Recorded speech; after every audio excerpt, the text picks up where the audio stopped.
बने हुए हैं आप सभी के सेवा में और आपको मिलता है यूपीएससी लेवल का कंटेंट। जी हाँ, आज हम लोग बात करेंगे चंपारण सत्याग्रह। कल के कथा में हम लोगों ने देखा था, क्या देखा था कि 1857 का विद्रोह 1859 तक चला था। मंगल पांडे के शहादत के साथ, झांसी की रानी के शहादत की गाथा के साथ 1857 का विद्रोह खत्म हो गया था। और उसके बाद क्या हुआ हमारे स्वतंत्रता आंदोलन के दौरान, आज के गाथा में हम लोग यही देखेंगे विस्तार से। जी हाँ, विस्तार से कहने का मतलब यह है कि एक भी लाइन नहीं छूटेगा आपका, गारंटी मैं लेता हूं।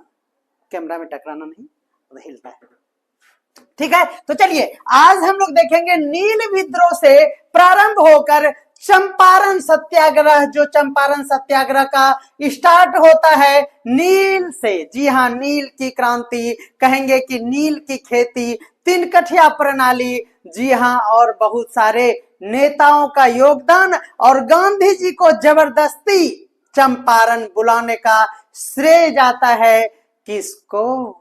ये सभी गाथाओं पर विस्तार से चर्चा करने के लिए आप सभी के सामने आए हैं। मैं हूं आपका प्यारा राज सर। जी हां, आप देखते हैं भारतीय राष्ट्रीय आंदोलन की बेहतरीन श्रृंखला जीएस सब्जेक्ट में। तो चलिए शुरू करते हैं आज का बेहतरीन कंटेंट के साथ। हम सभी ने कल के गाथा में अच्छे से समझ पाया था और नील विद्रोह का जो एक्टिविटी हुआ है नील उत्पादन से, नील उत्पादन तो करना बर्दाश्त भी था, लेकिन जब तीन कठिया प्रणाली यानी एक कट्ठा बोले तो 20, जी हाँ, में से 3 हिस्से पर आप सभी को क्या किया गया, बाध्य किया गया भारतीय किसानों को नील की खेती करने पर। और आप सभी को पता है कि नील की खेती करने पर हो जाते थे भूमि बंजर और उस पर कोई भी पैदावार नहीं होता था और नील को बहुत ही कम कीमत पर कंपनी को बेचना पड़ता था, क्योंकि हम लोगों के पास नील का कोई उपयोग नहीं होता था। इसी से त्रस्त होकर चंपारण सत्याग्रह किया गया। इस श्रृंखला में हम लोग इसी को स्टडी करेंगे। उस समय अगर मैं बात करूं कि 1850 ईस्वी से 60 तक के बीच सक्रिय रहने वाला ये नील विद्रोह बन गया चंपारण सत्याग्रह। उस वहां तक के कथा में आज हम लोग जानेंगे बहुत कुछ।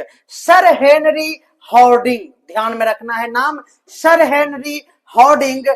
जी हां, आप सभी जानते हैं 23 जुलाई से, जी हां, 1844 में और 12 जनवरी 1848 तक वहां के गवर्नर जनरल रहे थे। और उसके बाद द अर्ल ऑफ डलहौजी, जी हां, उनका शासनकाल था 12 जनवरी, जस्ट इसके बाद 1848 से लेकर 1856 तक। और कल हम लोगों ने 1857 के विद्रोह में भी इसकी भूमिका को हम लोगों ने अच्छे से पढ़ा। और फिर आ जाता है लॉर्ड कैनिंग और कंफ्यूजन होता है कि डलहौजी के शासनकाल में या फिर कैनिंग के शासनकाल में 1857 के विद्रोह हुए थे, तो वहां पर कंफ्यूजन होता है। हमने कल की कक्षा में इस पर विस्तार से चर्चा किया था और आप यहां पर ईस्वी देख सकते हैं 28 फरवरी 1826 और आप देख सकते हैं 1 नवंबर 1858। यानी अगर 1857 का बिगुल बजा था तो आप सभी को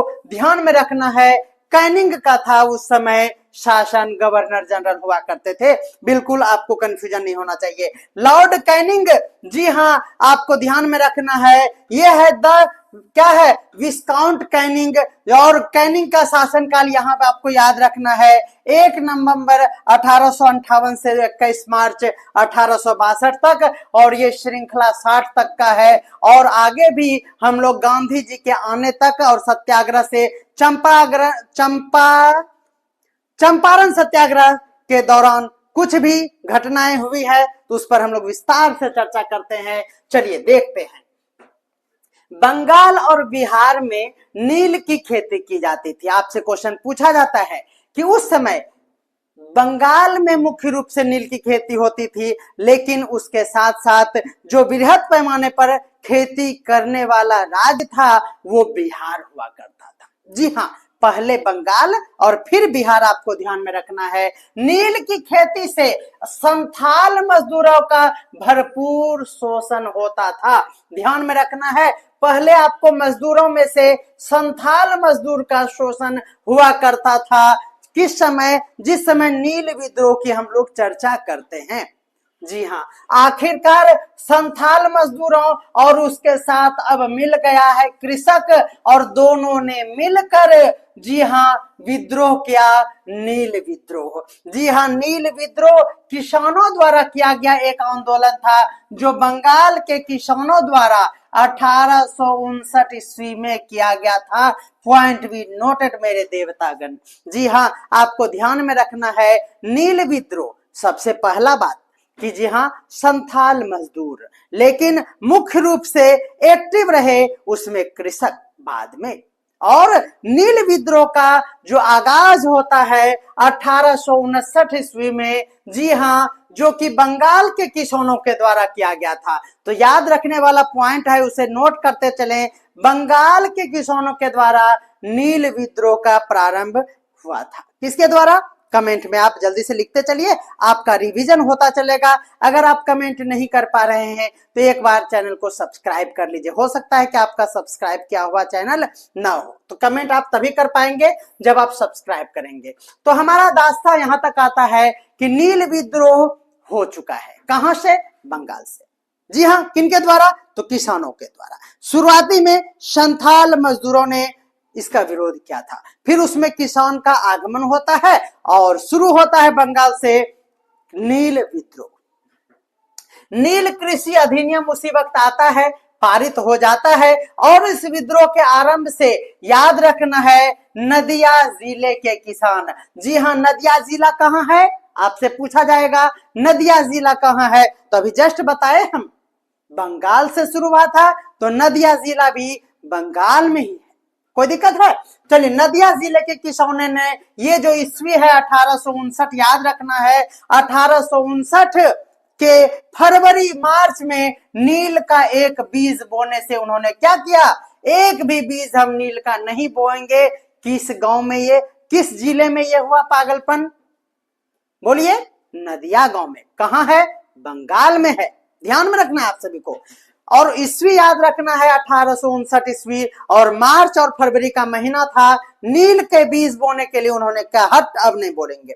यह आंदोलन पूरी तरह से अहिंसक था, इसमें किसी भी प्रकार का हिंसा नहीं हुआ था। जी हाँ, भारत के हिंदू और मुसलमानों ने बराबर हिस्सा लिया था। जी हाँ, ये बातें आपको ध्यान में रखना है। हिंदू और मुसलमानों ने यहाँ पर बराबर हिस्सा लिया था। ध्यान में रखना है, जिस तरह से आपको नदिया जिला याद रखना है बंगाल के लिए, उसी तरह से बिहार में आपको ध्यान में रखना है बेतिया, जी हाँ, और मोतिहारी में 1905 से 8 तक यह उग्र विद्रोह हुआ था। जी हाँ, ईस्वी याद रखना है बंगाल में 1859 में, और यही नील विद्रोह बिहार के बेतिया और मोतिहारी में 1905-8 तक की बात है। का तो तक की बात है, यानी ये इतना लंबा चला था। ध्यान में रखना है 1905-8 तक चला था, और वो बंगाल से होते हुए बेतिया बिहार के और मोतिहारी तक फैला हुआ था। उसमें हम लोग चंपारण को भी देखेंगे। थोड़ा सा धैर्य बनाए रखिए। जी हाँ, थोड़ा सा धैर्य आपको बनाए रखना है और हमारे साथ आपको बने रहना है। चलिए, अगला है हमारा क्वेश्चन। जी हाँ, एक नाम याद रखना, ब्लूम्सफील्ड। ध्यान में रखना है, ब्लूम्सफील्ड नामक अंग्रेज की हत्या कर दी गई थी, जो कारखाने का प्रबंधक था। एकदम नोट कर लीजिए, बीपीएससी के द्वारा ना जाने कौन से क्वेश्चन पूछ लिए जाते हैं। ऐसे ऐसे क्वेश्चन पूछा गया है प्रीवियस ईयर में कि आप जानते भी नहीं थे, उसका नाम हम लोग इग्नोर करते हैं। हम लोग तो मेन नाम को याद करते हैं जो कि हमारे माइंड में चर्चा में रहता है, लेकिन कुछ नाम ऐसे भी थे जिनको हमने प्रश्न में देखने के बाद ही जाना था, और वो है, और आपको ध्यान में रखना है कि अगर आपको नाम में एक नाम अगर याद रखता है, जैसे कि आपसे हम कमेंट में पूछना चाहेंगे, आगे गाथा में आएगा, चंपारण सत्याग्रह में गांधी जी को बुलाने वाले कौन थे? आप कहेंगे कि राजकुमार शुक्ल थे, लेकिन मैं कहूंगा और एक नाम कौन था? क्या आप जानते हैं सेकंड नाम? और अगर दोनों नाम ऑप्शन में देकर और इनमें से एक से अधिक या इनमें से कोई नहीं दे दे तो आप राजकुमार शुक्ल को ही आंसर लगाएंगे और बाद में कहेंगे कि बीपीएससी का तो अपना ही अलग ठिकाना है। नहीं, तो पढ़ाने वाले का भी गलती है, जिन्होंने आपको अच्छे से कंटेंट में पढ़ाया नहीं, उन्होंने आपको समराइज करके शॉर्ट नोट्स देकर पढ़ाया है, जबकि हम आपके साथ शेयर करते हैं अपना बृहत नोट। वो बीपीएससी के लेवल का होता है, यूपीएससी के लेवल का हो सकता है। चलिए, तो इसीलिए आप हमारे इस श्रृंखला का लाभ उठाएं, हमारे कोर्स में ज्वाइन करें, जहां पर आपको इसका कंटेंट पीडीएफ आपको मिल जाता है। और अंततः ध्यान में रखना है 1917 से 18 के बीच, क्योंकि हमने अभी यहां पर देखा कि यहां पर ये जो भड़क चुका है बिहार में वो है 1905 और 8 की बातें, यहां तक वो उग्र रूप से रहा और अंततः 1917-18 में जब गांधी जी के नेतृत्व में चंपारण सत्याग्रह हुआ, जिसके फलस्वरूप तीन कठिया प्रणाली जो था, इसको जबरन, जिसमें नील की खेती कराया जाता था, इस प्रथा को समाप्त किया गया और इसमें गांधी जी ने अहम भूमिका निभाई। और गांधी जी को इनवाइट करने वाले थे कौन? तो राजकुमार शुक्ल। जी हाँ, आप जल्दी से कमेंट कर दीजिए नेक्स्ट नाम क्या था राजकुमार शुक्ल के साथ, और एक नाम आपको ध्यान में रखना है।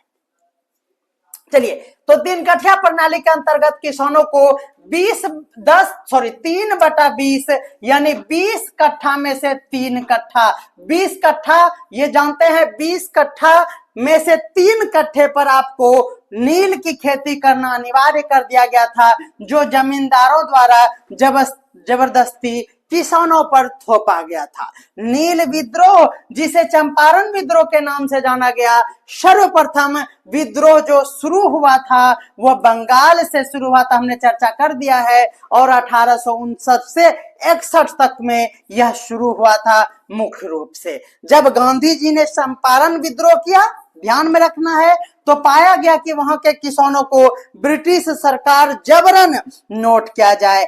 15% भूभाग पर जो 15% था वही था 3 कट्ठा, कितना का? 20 का। अब इसको हम लोग ऐसे कर सकते हैं मैथ की भाषा में, 20/2 इंटू 100, 20 पंचे 100, 5 या 15। प्रतिशत की बात करें तो 15% ध्यान में रखना है, क्योंकि हो सकता है बीपीएससी खुद को ज्यादा काबिल समझने के लिए वो 3 कट्ठा में 3 कट्ठा को हटाकर 15% ऑप्शन में दे दे, तो कहीं वाट न लग जाए। इसीलिए आप हमारे साथ इस कंटेंट में आप बने रहिए। और इसके लिए बात क्या? और 20 में से 3 कट्ठे पर किसानों द्वारा यूरोपियन, ध्यान में रखना है, नीलहों को देना होता था। ध्यान में रखना है, किसानों द्वारा यूरोपियन नीलहों को देना पड़ता था। ये भी बातें आपको ध्यान में रखना है कि नील का खेती से 3 कट्ठे पर नील को उगाकर हम लोगों को किसको देना पड़ता था? आप कहेंगे कि ब्रिटिशर्स को देना पड़ता था, लेकिन यहाँ पर लिखा हुआ है यूरोपियन नीलहों को देना पड़ता था। इसीलिए आपको यहाँ पर स्टार पॉइंट है, आप इसे जरूर नोट कर लीजिएगा। जी हाँ, आप जल्दी से इसे नोट कर लीजिए, या तो आप स्क्रीनशॉट भी ले सकते हैं। उसके बाद जब 1917 में गांधी जी ऐसी विषम परिस्थितियों से अवगत हुआ, उन्हें बिहार जाने का फैसला कर लिया। वो विषम परिस्थिति क्या थी, हम लोग आज इस एपिसोड में जरूर देखेंगे। गांधी जी, याद रखना है आपको क्या? तो मजरूल हक, पहला नाम आपको ध्यान में रखना है, मजरूल हक। जी हाँ, दूसरा नाम याद रखना है नरहरि पारिक, तीसरा नाम आपको राजेंद्र प्रसाद, और चौथा नाम आपको रखना है जेबी कृपलानी। 4 नाम याद रखना है सत्याग्रह से, चंपारण सत्याग्रह के 4 नाम आपको जल्दी से कमेंट में लिखना है। पहला नाम याद रखना है क्या? तो जी हाँ, मजरूल हक। पहला नाम क्या याद रखना है? मजरूल हक। दूसरा नाम याद रखना है आपको नरहरि पारेख, तीसरा नाम याद रखना है राजेंद्र प्रसाद, और सबका कृपा हुआ ध्यान में रखना है जेबी कृपलानी। आपको बिल्कुल अच्छे से समझ में आ गया होगा के साथ बिहार गए थे और ब्रिटिश हुकूमत के खिलाफ अपना पहला सत्याग्रह प्रदर्शन उन्होंने किया, जो प्योर अहिंसक था, जिसमें एक मच्छर भी नहीं मरा था, ऐसा माना जाता है।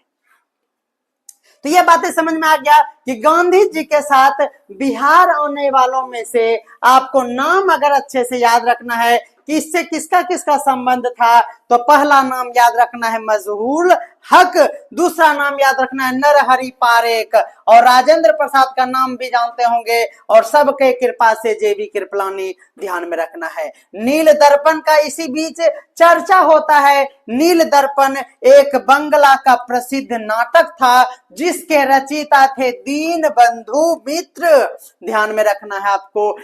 जी हाँ, आपसे क्वेश्चन पूछा जाता है नील दर्पण के रचयिता, आप यहां पर कंफ्यूजन का शिकार हो जाएंगे।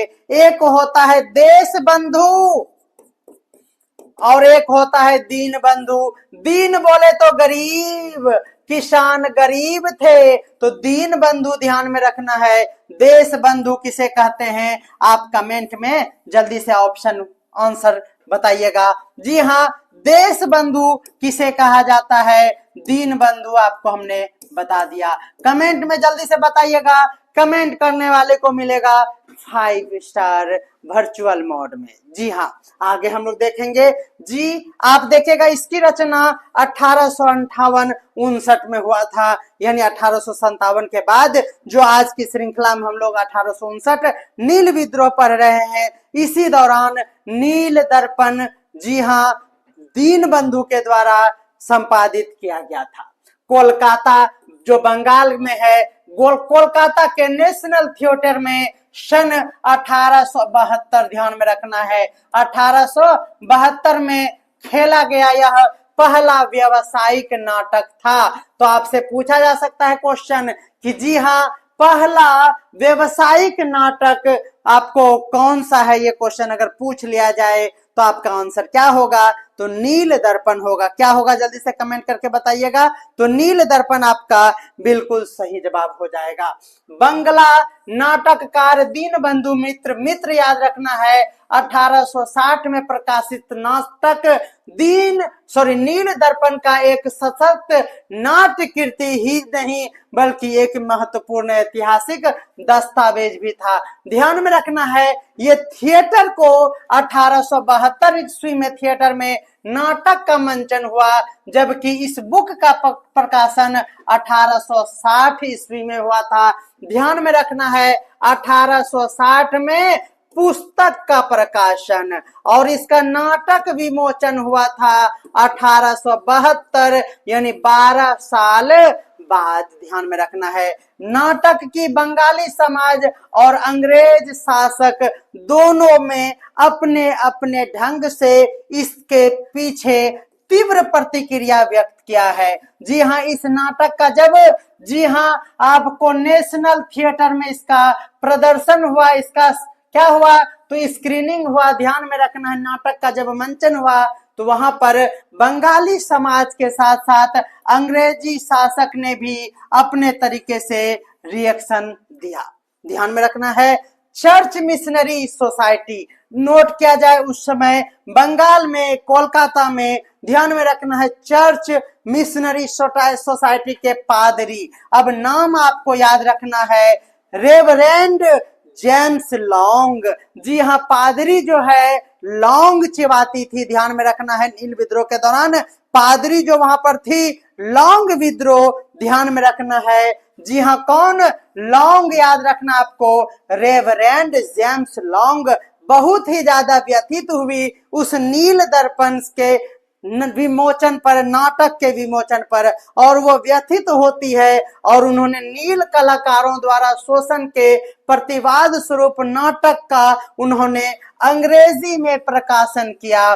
ध्यान में रखना है, आपसे पूछा जाए कि नील दर्पण का प्रकाशन किसके प्रयास से हुआ, तो आपको ध्यान में रखना है इन पादरी का, रेवरेंड जेम्स लॉन्ग का।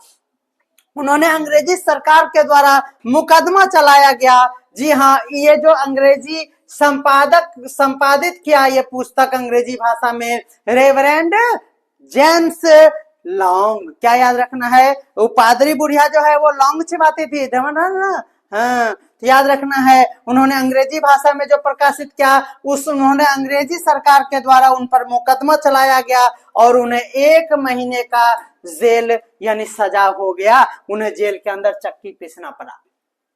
ध्यान में रखना आप सभी को, दास्ता चलता है चंपारण बिहार के प्रांत का एक जिला था चंपारण। जी हाँ, और वो चंपारण अब 2 हिस्सों में बन गया है, एक पूर्वी चंपारण, एक पश्चिमी चंपारण। पूर्वी चंपारण में मेरे अपने प्यारे भ्राता श्री का पोस्टिंग हुआ है पीजीटी टीचर में, और इस बात का हमें बहुत दुख है कि मेरे भैया हमसे दूर चले जाएंगे, इसीलिए हमें याद रख लगा है कि यहाँ पूर्वी चंपारण, यहाँ पर मेरे भैया जी का ट्रांसफर हो गया, नहीं ज्वाइनिंग हो गया। पश्चिमी चंपारण का नाम से 2 जिला अब बन गया है। यहाँ याद रखिएगा ये बेतिया, क्या याद रखना है, बेतिया। बेतिया कहाँ है, पश्चिमी चंपारण में है, ध्यान में रखना है, वहां का एक जिला मुख्यालय है। और मोतिहारी याद रखना है, मोतिहारी जो है वह पूर्वी चंपारण में आ गया है। और ये बेतिया और मोतिहारी 2 नाम, जी हाँ आपको ध्यान में रखना है, बेतिया और मोतिहारी ध्यान में रखना है। वर्तमान में बेतिया जो है वो पश्चिम में है और पूर्वी चंपारण में है मोतिहारी। जी हाँ, उस समय की बात है, चंपारण से 35 किलोमीटर दूर दक्षिण की ओर अगर बढ़ा जाए तो साहेबगंज चकिया मार्ग पर एक लाल छपरा चौक के पास यह अवस्थित है। प्राचीन ऐतिहासिक स्थल आपको यह ध्यान में रखना है, केसरिया। जी हाँ, याद रखना है आप सभी को, केसरिया, यहाँ पर एक बृहद बौद्ध कालीन स्तूप है और उस स्तूप का नाम है केसरिया स्तूप। ध्यान में रखना है, इतिहास से भी कुछ प्रश्न आपसे पूछे जा सकते हैं।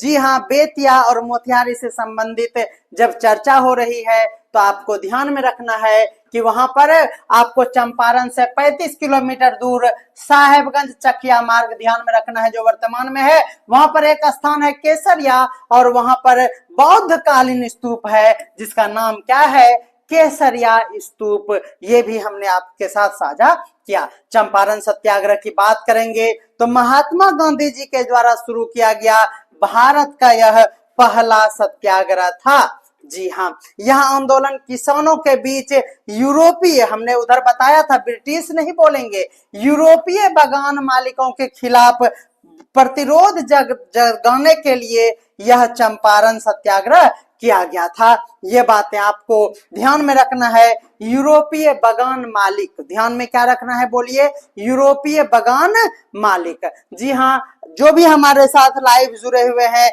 चाहे वो ऐप पर देख रहे हैं या फिर देख रहे हैं यूट्यूब चैनल पर, तो जरूर आप हमें कमेंट करके बताएंगे। मैं एक बार लाइव स्ट्रीमिंग देख लेना चाहूंगा कि ऐप पर निर्विरोध क्लास चल रहा है या नहीं। तो बिल्कुल जो ऐप पर देख रहे हैं कमेंट भी करते चलेंगे। दीन बंधु, जी हाँ, CF एंड यू, बहुत बेहतरीन मनीष सर। जी हाँ, हमारे साथ ऐप पर भी बहुत सारे कमेंट आए हुए हैं, हमें अच्छा लग रहा है कि ऐप पर भी हमारा क्लास सफलतापूर्वक चल रहा है। जी हाँ, ऐप पर क्लास पे क्या फायदा होता है सर, क्यों आपको हम पैसा दे? जी हाँ, 699 रुपया, या फिर कभी ऑफर का प्राइस होगा तो कम रहेगा, कभी बढ़ जाएगा विशेष डिमांड पर। वहां पर आप लोगों को क्या मिलेगा, तो ये पूरा PDF आपको पूरी तरह से प्रिंटेड मटेरियल अवेलेबल है। दूसरा, वहां पर आप ऑल इंडिया रैंकिंग वाला टेस्ट दे सकते हैं। इस पर आधारित जो हमने 50 क्वेश्चन का टेस्ट क्रिएट किया है, जो मॉक टेस्ट यूट्यूब पर चलता है वीडियो में, वो आप वहां पर टिक करके दे सकते हैं। जी हाँ, और तो वहां पूरे GS का 8 सब्जेक्ट, जहां मैथ रीजनिंग की भी कक्षा प्रारंभ हो चुकी है, साइंस मैं वहां ले रहा हूं और आपके विशेष डिमांड पर मैं क्लास ले रहा हूं, वहां पर हमारे टीम के द्वारा क्लास दिया जा रहा है। ठीक है, और अब क्या, और बहुत कुछ है वहां पर, आपके विशेष डिमांड पर हर चीज डिमांड वहां पर पूरा किया जाएगा और उसके बदले आपसे जो फी लेंगे वो फी होगा सिर्फ 699।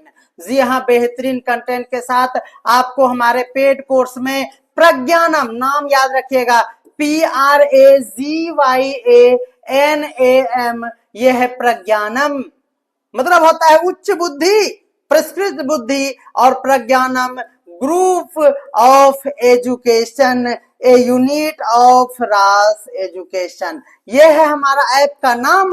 आप ब्लू कलर का लोगो देखकर इसे डाउनलोड करें, मोबाइल नंबर से रजिस्टर्ड करें और पे करें वहां पर बताए हुए शुल्क को, और निर्विरोध क्लास करते रहें।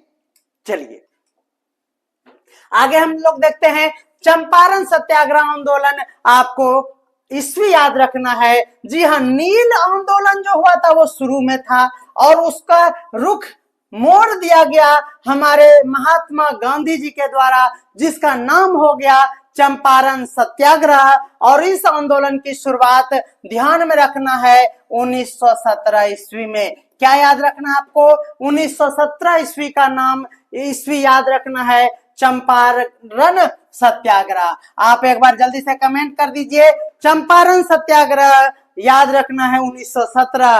तो नील विद्रोह का याद रखना है आपको ईस्वी। तो जल्दी से कमेंट करके बताइएगा, नील विद्रोह का ईस्वी अभी हमने बता दिया है, आपको याद है या नहीं, जल्दी से बताइएगा। जी हाँ, गांधी जी 10 अप्रैल 1917 को चंपारण पहुंचे थे, लेकिन पहुंचने के पीछे का गाथा आपको हो सकता है रुला दे, क्योंकि यहाँ पर गांधी जी को बुलाने वाले हमारे राजकुमार शुक्ल जी ने जी तोड़ मेहनत किया, और वो इतना जिद्दी और हठी थे कि गांधी जी को अपने आत्मकथा में, जी हाँ, सत्य का प्रयोग आत्मकथा में उन्हें लिखना पड़ा कि गांधी जी को सत्याग्रह के लिए जो जिद किया गया, आहिन तो आहिन तौबा कर दिया, गांधी जी को छोड़ छाड़ के सब कुछ दौड़ के बिहार आना पड़ा।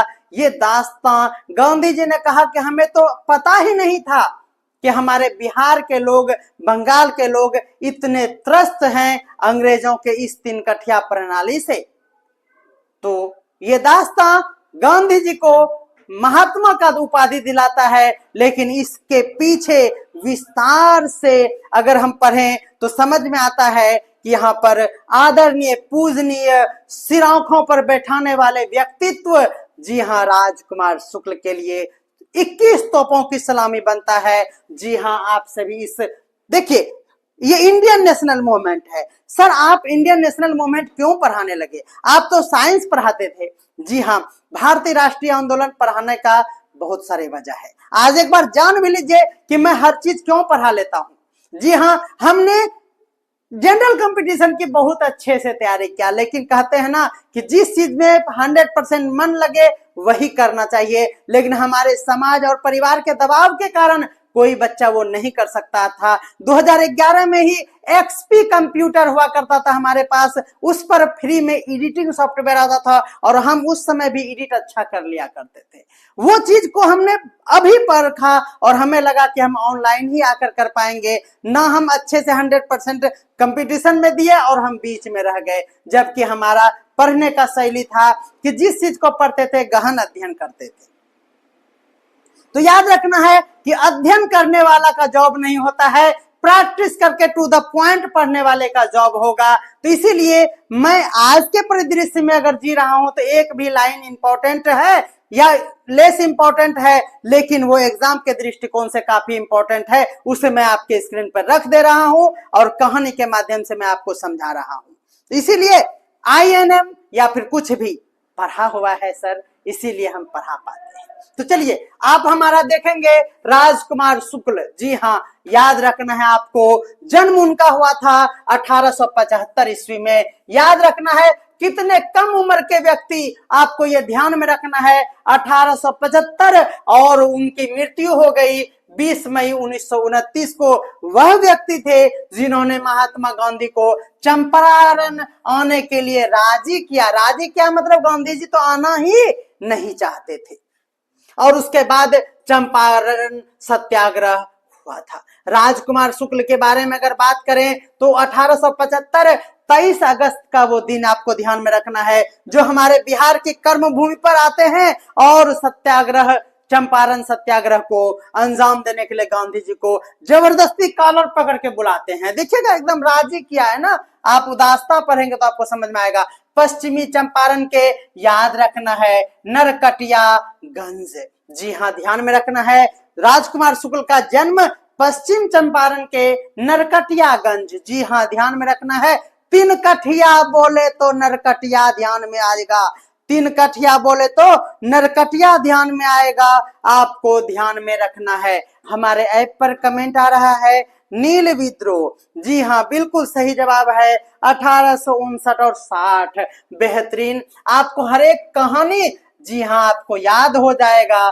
जी हाँ, चलिए आपको कैसा लग रहा है ऐप पर क्लास करके? ऐप पर जुड़ने वाले सभी साथियों को प्यार भरा नमस्कार। जी हाँ, आप हमें एक बार कमेंट करेंगे कि ऐप पर एक और फायदा है कि वहां पर ऐड, जी हाँ गूगल के द्वारा हेलो निरमा साबुन का प्रचार नहीं आता है, और इसीलिए आप वहां पर क्लास जरूर करें।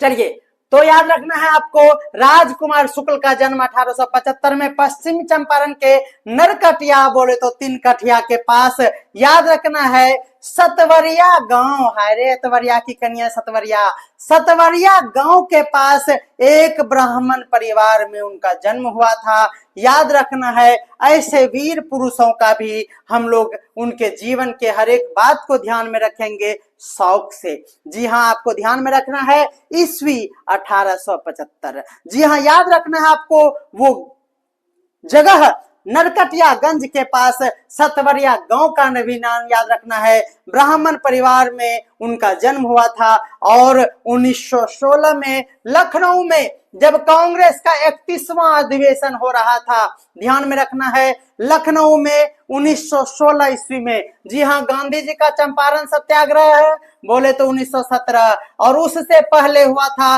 1916 ईस्वी में। क्या हुआ था तो लखनऊ में, जी हाँ लखनऊ में कांग्रेस का 31वां अधिवेशन, नोट किया जाए कांग्रेस का 31वां अधिवेशन, जी हाँ याद रखना है 31वां 3 और 1, 31वां अधिवेशन लखनऊ में हुआ था। और उस दौरान गांधी जी ने चंपारण के किसानों के प्रतिनिधि जो राजकुमार शुक्ल था उनसे उन्होंने मुलाकात क्या था, जिन्होंने उनके अनुरोध, जिन्होंने यानी राजकुमार शुक्ल ने अनुरोध किया, और वे आए और स्वयं वहां पर नील रैयतों यानी किराएदार किसानों की दुर्दशा को उन्होंने क्या किया, देखा।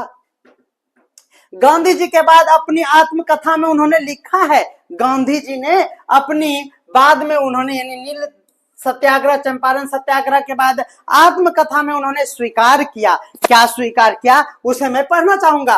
मुझे यह स्वीकार करना चाहिए कि तब मुझे चंपारण का नाम भी नहीं पता था, और भौगोलिक स्थिति तो दूर की बात है, और मुझे नील की खेती के बारे में शायद ही कभी जानकारी होती। जी हाँ, गांधी जी ने राजकुमार शुक्ल के द्वारा ही बताए जाने पर उन्हें एहसास हुआ और पता चला कि ऐसा अंग्रेजों के द्वारा किया जा रहा है। गांधी जी ने स्वीकार किया कि अगर राजकुमार शुक्ल के द्वारा हमें ना बताया जाता तो हमें यह एहसास ही नहीं था, और ना ही हमें कभी पता चलता, इसकी जानकारी ही नहीं होती। गांधी जी के नेतृत्व में भारत में किया गया यह पहला सत्याग्रह था। भारत में क्या गया पहला सत्याग्रह, जी हाँ चंपारण सत्याग्रह। गांधी जी, महात्मा गांधी, दिसंबर 1916 की बात है, दिसंबर 1916 की बात है, चूंकि 1917 में तो सत्याग्रह हो ही चुका था, तो 16 में जो कांग्रेस का लखनऊ में अधिवेशन हुआ, 31वां अधिवेशन हुआ, उसमें भाग लिया था, और गांधी जी की पहली मुलाकात राजकुमार शुक्ल से प्रभावित नहीं हुए थे। जी हाँ, गांधी जी की पहली मुलाकात राजकुमार शुक्ल से 31वें कांग्रेस के अधिवेशन, जो कि कहाँ हुआ था तो लखनऊ में हुआ था, और वहीं पर उनकी मुलाकात होती है। लेकिन वहां पर इसके बारे में कोई भी चर्चा हुआ, और लेकिन उसका प्रभाव गांधी जी पे नहीं पड़ा, गांधी जी के कान में जू तक नहीं रेंगा था, ध्यान में रखना है। लेकिन यही वजह थी कि उन्होंने इसे क्या किया तो टाल दिया था। तो 31वें कांग्रेस का जो हुआ बैठक अधिवेशन, उसमें गांधी जी ने, पागल है राजकुमार शुक्ल, हटाओ।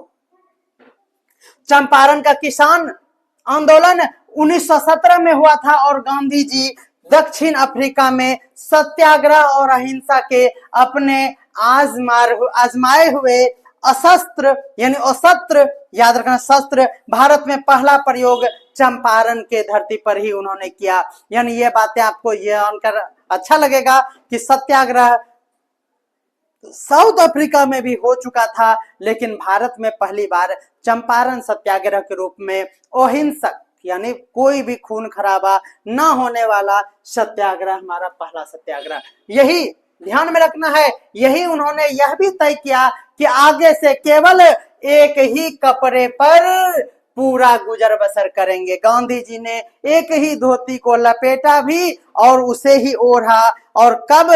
तो चंपारण सत्याग्रह में किसानों की दुर्दशा पर जब उन्होंने गौर किया और उनको दिल से महसूस किया, तब उन्होंने एहसास किया कि हमारे गरीब किसान पूरे भारतवर्ष में इतने तकलीफ में हैं, उनके शरीर पर अगर वस्त्र नहीं है तो हमारे शरीर पे क्यों? अदरवाइज सूट बूट पहनने वाले साउथ अफ्रीका में अच्छा बैरिस्टर के रूप में वकालत करने वाले वकील गांधी जी यहां पर आके नग्न अवस्था में जब हो गए, उन्हें नग्न फकीर भी कहा गया। तो आप हमें कमेंट कर सकते हैं क्या, उन्हें अर्ध नग्न फकीर किन्होंने कहा? जी हां, अर्ध नग्न फकीर किसके द्वारा कहा गया था? आपको जल्दी से कमेंट में बताना है। कौन है इधर?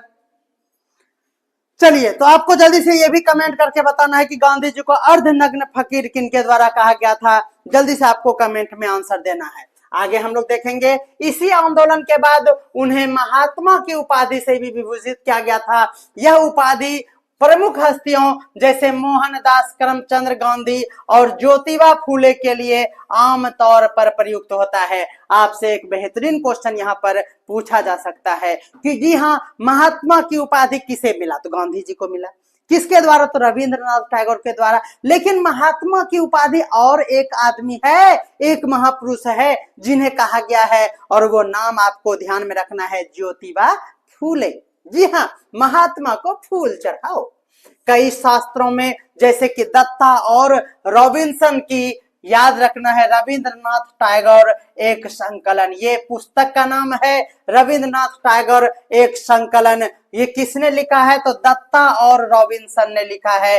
के अनुसार रविंद्रनाथ टैगोर के पहले व्यक्ति थे जिन्होंने गांधी जी को महात्मा के नाम से पुकारा था। तो ये कहां पर मिलता है? यह सोर्स है कौन? तो ये हमारा रविंद्रनाथ टैगोर क्या? तो एक संकलन, ये पुस्तक है जिसमें लिखा गया है क्या? जी हाँ, जिसमें लिखा गया, शायद कट रहा है।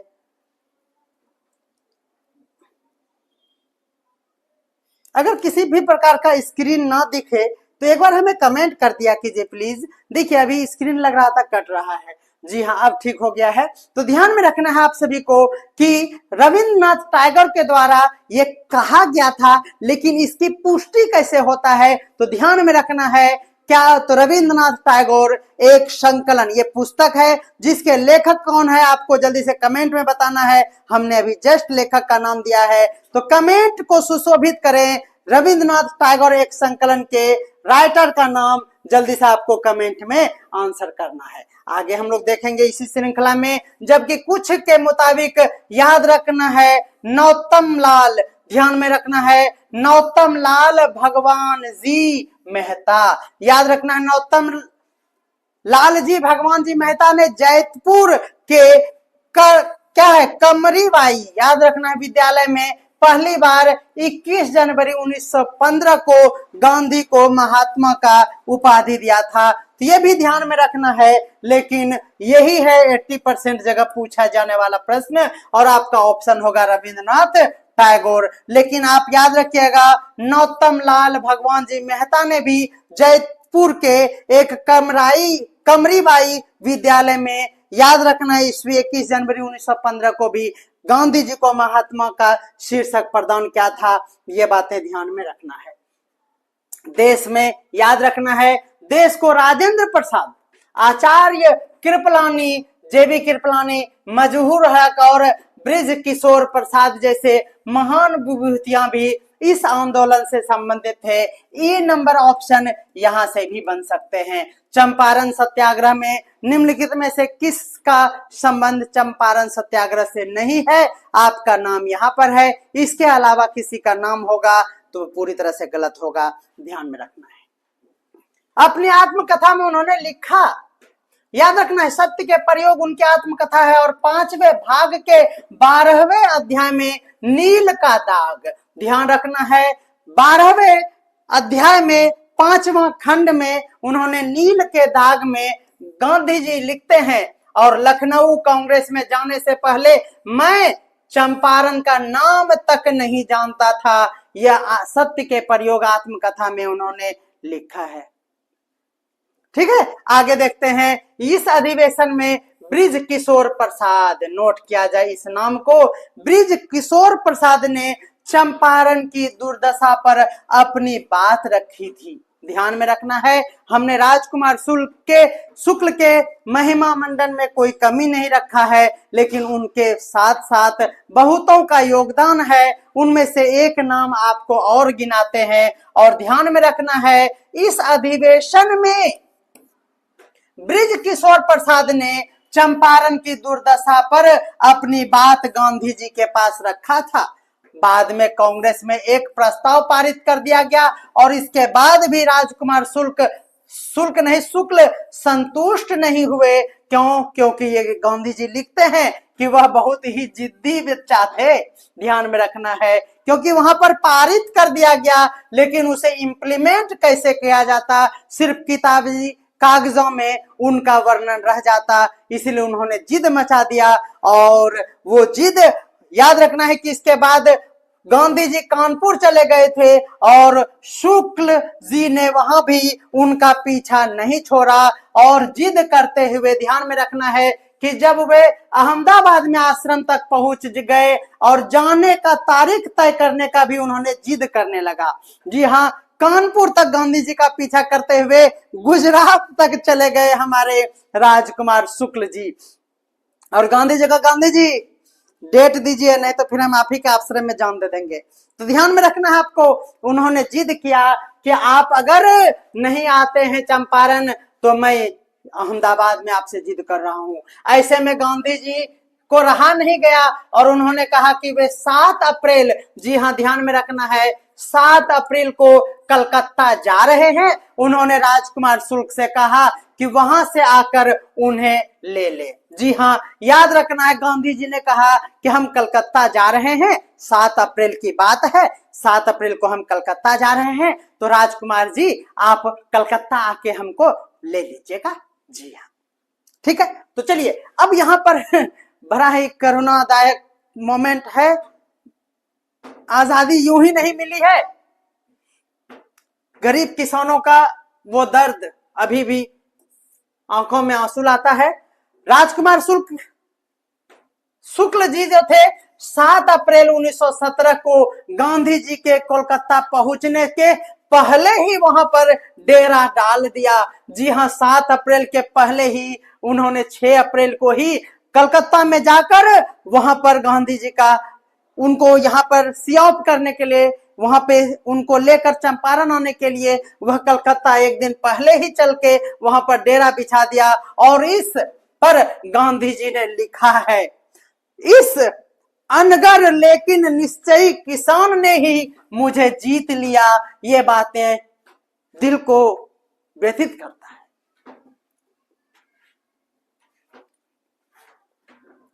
गांधी जी ने ये एक्सेप्ट किया कि इसी के कारण हम चंपारण आए, और उन्होंने अपनी आत्मकथा में लिखा, क्या लिखा? लिखा कि इससे पहले ना ही हम नील के, तिनकठिया के और अंग्रेजों के प्रताड़ना से, और चंपारण के किसान की, बंगाल और बिहार के किसान के दुर्दशा से हम अनभिज्ञ थे, हमें पता ही नहीं था। और इसके बाद उन्होंने कहा कि अब तो होगा, तो बस चंपारण सत्याग्रह होगा। और गांधी जी पहली पटना यात्रा और चंपारण आंदोलन प्रारंभ हो जाता है। पूरे देश में बंगाल के अलावा यही नील की खेती होती थी। पूरे देश की, अगर भारत देश की बात करें तो याद रखना आपको, पूरे देश में ध्यान में रखना है कि बंगाल के साथ साथ बिहार में ही नील की खेती होती थी, और वो जगह था एक्टिव होने वाला बिहार। वे लिखते हैं कि रास्ते में ही मुझे समझ आ गया था कि ये जनाब बड़े ही सरल इंसान है, आगे रास्ता मुझे अपने तरीके से ही तय करना होगा। बस इन्होंने तो जिद किया है, गांधी जी ने प्लान बना लिया कि अब हमें आगे क्या करना है। और उसके बाद पटना के बाद अगले ही दिन वो दोनों यानी महात्मा गांधी जी और राजकुमार शुक्ल जी, ध्यान में रखना है, वह मुजफ्फरपुर पहुंचते हैं। तो ये भी क्वेश्चन एक बार पूछा गया है।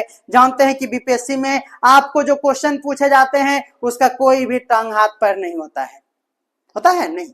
तो ध्यान में रखना है कि पटना के बाद वह दोनों मुजफ्फरपुर जाते हैं और वहां पर अगले ही सुबह उनका स्वागत मुजफ्फरपुर विश्वविद्यालय के प्रोफेसर और बाद में कांग्रेस का अध्यक्ष भी बनते हैं और नाम है जेबी कृपलानी, और उनके छात्रों ने महात्मा गांधी और राजकुमार शुक्ल जी का भव्य स्वागत किया। कहां पर? मुजफ्फरपुर में। ध्यान में रखना है, मुजफ्फरपुर विश्वविद्यालय के प्रोफेसर और बाद में अध्यक्ष भी बने थे जेबी कृपलानी। मुजफ्फरपुर में ही गांधी जी ने राजेंद्र प्रसाद से पहली बार मुलाकात की और यहीं पर कार्यकर्ताओं के सहयोग से आगे की पूरी रणनीति बनाई गई। इसके बाद कमिश्नर की अनुमति नहीं मिलने पर भी, ध्यान में रखना है, कमिश्नर की अनुमति नहीं मिलने पर भी गांधी जी ने 15 अप्रैल को, ध्यान में रखना है, जी हां 6 अप्रैल को राजकुमार शुक्ल जी कहां गए? कोलकाता। 7 अप्रैल को कहां पे थे? पटना। और पटना से मुजफ्फरपुर अगले दिन गए, यानी 8 अप्रैल को मुजफ्फरपुर। और ध्यान में रखना है, जी हां 15 अप्रैल का फिर उसके बाद ध्यान में रखना है चंपारण की धरती पर अपना कदम रखते हैं, बिना कांग्रेस के प्रत्यक्ष साथ लिए। जी हां, कांग्रेस की कोई भूमिका वहां पर नहीं थी, प्रत्यक्ष साथ नहीं लिया और लड़ाई अहिंसक तरीके से उन्होंने लड़ना प्रारंभ किया। और इसका परिणाम यह हुआ कि अंग्रेजी सरकार को झुकना पड़ा था। और यहाँ पर पिछले 135, जी हाँ याद रखना है कि 135 साल से चलने वाली जो नील की खेती को सरकार के द्वारा धीरे धीरे बंद कर दिया गया और साथ ही नीलहे किसान, नील उगाने वाले किसान को नीलहे किसान कहा जाता था, उनके शोषण को हमेशा के लिए चंपारण सत्याग्रह के द्वारा समाप्त कर दिया गया। महात्मा गांधी ने अप्रैल 1917, जी हाँ ध्यान में रखना है, जी हाँ ये गणेश शंकर विद्यार्थी जी का भी आप एक बार नाम मन में ले लीजिए। क्या? तो गणेश शंकर विद्यार्थी आपको नाम याद रखना है। गणेश शंकर विद्यार्थी के कहने पर राजकुमार शुक्ल क्यों होता है? शुक्ल, ठीक है, के निमंत्रण पर बिहार के चंपारण के नील कृषकों की स्थिति जायजा लेने पहुंचे। ध्यान में रखना है, महात्मा गांधी जी ने अप्रैल 1917 में गणेश शंकर विद्यार्थी के कहने पर राजकुमार शुक्ल के निमंत्रण पर बिहार के चंपारण के नील कृषकों की स्थिति का जायजा लेने फिर से पहुंचे थे। और चंपारण के इस गांधी अभियान से अंग्रेज सरकार परेशान हो उठा था और सारे भारतवर्ष का दिमाग और ध्यान चंपारण पर आ टिका था। और सरकार ने मजबूर होकर एक जांच आयोग नियुक्त किया और गांधी जी को इसकी सदस्य बनाया गया था। ध्यान में रखना है, कानून बनाकर सभी गलत प्रथाओं को पूरी तरह से समाप्त कर लिया गया और जमींदार के लाभ के लिए नील की खेती करने वाले किसान अब अपने जमीन के मालिक हो गए। और गांधी जी ने भारत में सत्याग्रह की पहली विजय का यहीं से शंखनाद किया। शंख फूंकते हुए उन्होंने चंपारण ही भारत में सत्याग्रह का जन्म स्थली बना और धन्यवाद कहते हुए गांधी जी ने क्या किया? चंपारण सत्याग्रह को सफलतापूर्वक संपन्न किया। और अब तीसरी चंपारण सत्याग्रह कथा अंतिम अध्याय पर हम लोग आ चुके हैं।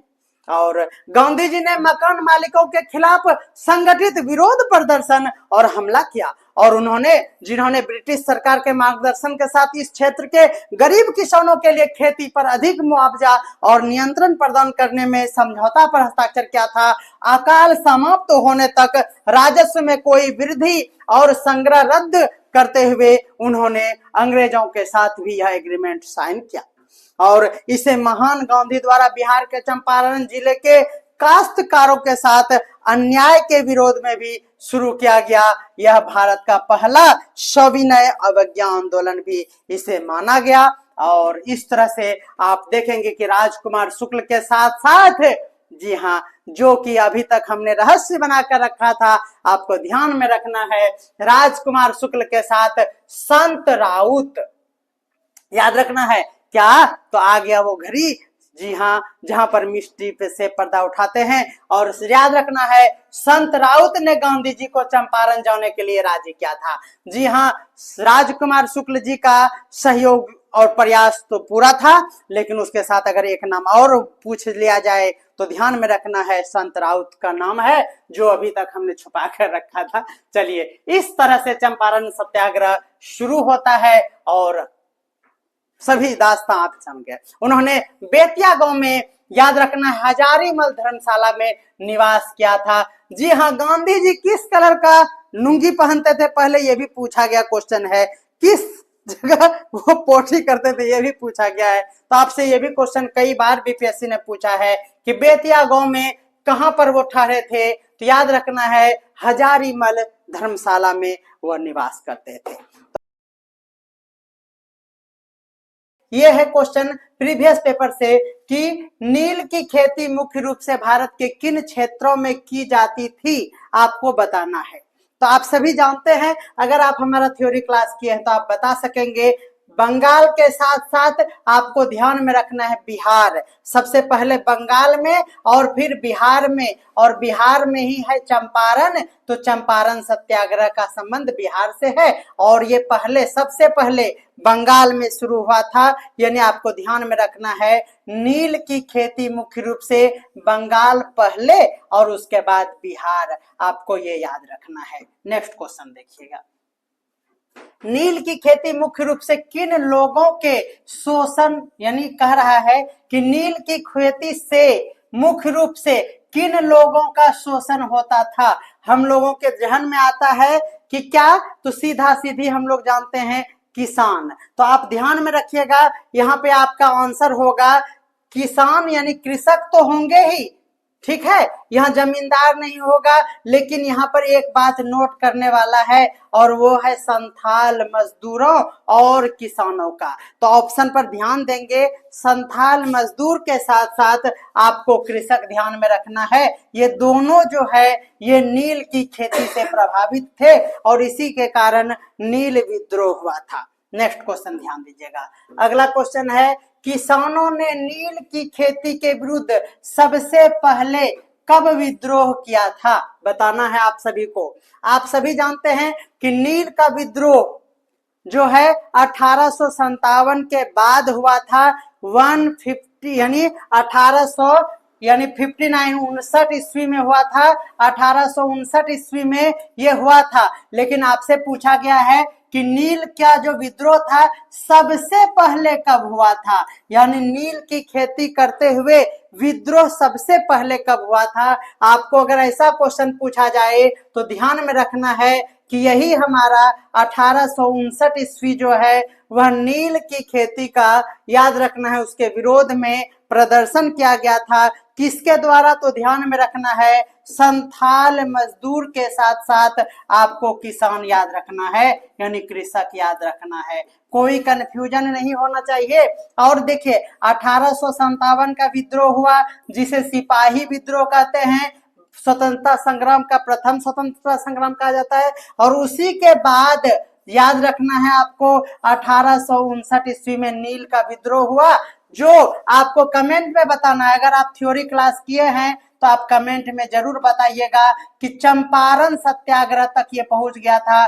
तो चंपारण सत्याग्रह आपको कब हुआ था, कमेंट में बताना है जल्दी से। चंपारण सत्याग्रह कब हुआ था, आपको कमेंट में बताना है। नेक्स्ट देखिएगा, नील कृषि अधिनियम, जी हाँ, याद रखना है आपको, इंडिगो प्लांटेशन एक्ट किस विद्रोह के परिणाम स्वरूप पारित किया गया था। तो सभी को पता है कि जैसे ही नील विद्रोह हुआ था, उसी के लिए सरकार को यह डर हो गया था कि विद्रोही हम पर हावी ना हो जाए, क्योंकि 2 साल पहले 1857 ईस्वी में भी अंग्रेजों को विद्रोह का सामना करना पड़ा था, जो था 1857 का विद्रोह। उसी के बाद 1859 ईस्वी में आपको देखने को मिला नील विद्रोह। तो नील विद्रोह को दबाने के लिए, या यूं कहे कि नील विद्रोह को देखते हुए सरकार के द्वारा नील कृषि अधिनियम लाया गया था। याद रखना है, इंडिगो प्लांटेशन एक्ट नील विद्रोह के परिणाम स्वरूप आया था, ध्यान में रखना है। नेक्स्ट देखिएगा, अगला है क्वेश्चन, नील विद्रोह सबसे पहले कहां शुरू हुआ? याद रखना है आपको, नील विद्रोह जो है सबसे पहले कहां शुरू हुआ? आप खोज रहे होंगे चंपारण। जी हाँ, आप यही खोज रहे होंगे कि हाँ चंपारण तो है नहीं, तो चंपारण जिला है, वहां पर ध्यान में रखना है कि चंपारण वर्तमान में है। और उसमें आपको याद कराए थे कि नदिया जिला है, और वहां पर आपको ध्यान में रखना है कि सबसे पहले नील विद्रोह जो है वह नदिया जिला में प्रारंभ हुआ था। बिल्कुल बेहतरीन क्वेश्चन, सभी क्वेश्चन आप सभी के लिए काफी इंपॉर्टेंट है। नील विद्रोह की सबसे बड़ी विशेषता क्या थी बताना है। तो नील विद्रोह जो था, क्या वो हिंसक आंदोलन हुआ करता था? क्या वो अहिंसक था, गांधीवादी विचारधारा पर आधारित था? क्या वो ब्रिटिश समर्थित था? तो ये तो नहीं होगा। जमींदारों का समर्थन इस आंदोलन को प्राप्त था? तो बिल्कुल गलत जवाब है। आपको ध्यान में रखना है, यह हिंसक विद्रोह भी नहीं था, ये था क्या? तो गांधी जी के विचारधारा से प्रेरित था, और ये था अहिंसक आंदोलन। जी हाँ, इसमें एक भी मच्छर भी नहीं मरा था, आपको ध्यान में रखना है, ये अहिंसक विद्रोह था। अगला ध्यान में रखना है, यही है हमारा नील विद्रोह का सेशन 1859 से लेकर 61 के। नील विद्रोह में हिंदू और मुसलमानों की भागीदारी कैसी थी? आपको बताना है कि इस विद्रोह में हिंदू और मुसलमानों का भागीदारी कैसा था, क्योंकि आप सभी जानते हैं कि अलग अलग विद्रोह में हमारे हिंदू, मुस्लिम और भी जो भी समुदाय के लोग थे उनका अलग अलग मत हुआ करता था। लेकिन आपको ध्यान में रखना है कि नील विद्रोह के समय, ध्यान में रखना है, हिंदू और मुस्लिम दोनों की इसमें भागीदारी समान था, यानी दोनों समान रूप से इस विद्रोह में शामिल हुए थे। क्योंकि ना ही हिंदू ना ही मुस्लिम या फिर किसी को भी इसमें 3 कठिया प्रणाली और नील की खेती करने के लिए मजबूर किया गया था। हर व्यक्ति को, हर समुदाय को ध्यान में रखना है। नेक्स्ट ध्यान दीजिएगा, 1905 से 8 के दौरान बिहार के किन क्षेत्र में उग्र नील विद्रोह हुआ था? जी हाँ, याद रखना है, 1859 में शुरू होकर चंपारण सत्याग्रह तक। आपको हमने पूछा है कि चंपारण सत्याग्रह कब ये प्रभावी था, चंपारण सत्याग्रह का ईस्वी आपको कमेंट में बताना है, जल्दी से कमेंट बॉक्स में आप जल्दी से बताइएगा। ध्यान में रखना है, 1905-8 के दौरान भी बिहार में किस क्षेत्र में उग्र रूप से नील विद्रोह हो रहा था? तो आपको अभी जस्ट बताए, चंपारण में। याद रखना है बेतिया और मोतिहारी। बिल्कुल, ये एकदम बेहतरीन कंटेंट है जो कि आपको कहीं नहीं मिलेगा, मिलेगा सिर्फ आपको Pragyanam group of education mobile application पर, या फिर आपको मिलेगा रास एजुकेशन यूट्यूब चैनल पर। तो याद रखना है आपको, बेतिया और मोतिहारी में नील विद्रोह जो है, ईस्वी भी ध्यान में रखना है, 1905 से 8 के बीच काफी उग्र रूप से। ध्यान में रखना है, क्वेश्चन का अलग अलग तरीके से पूछा जाना भी हमारे क्वेश्चन को गलत होते हुए ध्यान में रखना है कि गलत नहीं करना है। बेतिया और मोतिहारी में बिहार के इस क्षेत्र में उग्र रूप से नील विद्रोह हुआ था, लेकिन ईस्वी भी ध्यान में रखना है, वो ईस्वी था 1905 से 8 के बीच में। अगला क्वेश्चन है, नील विद्रोह के दौरान अंग्रेजों द्वारा शोषण के विरुद्ध किसानों की भावना को व्यक्त करने वाला कौन सा साहित्य प्रसिद्ध हुआ था? उस समय आपको बताना था क्या? तो आपको याद रखना है कि नील विद्रोह को और सपोर्ट करने के लिए एक साहित्य भी आया था और उसका नाम आप सभी जानते हैं, नील दर्पण। बिल्कुल, नील दर्पण आपको ध्यान में रखना है।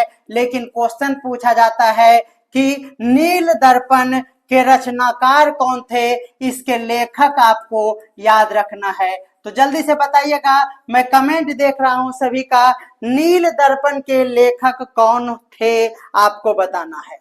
नेक्स्ट देखिएगा, करा कि नील दर्पण नामक नाटक किसने लिखा था, याद रखना है आपको। तो यहाँ पर आ भी गया उसका कि नील दर्पण नामक नाटक जो है वह दीनबंधु मित्र के द्वारा ये रचित है। नाटक नील दर्पण क्या है, नील दर्पण जो है दीनबंधु मित्र के द्वारा रचा हुआ है, बिल्कुल याद रखना है।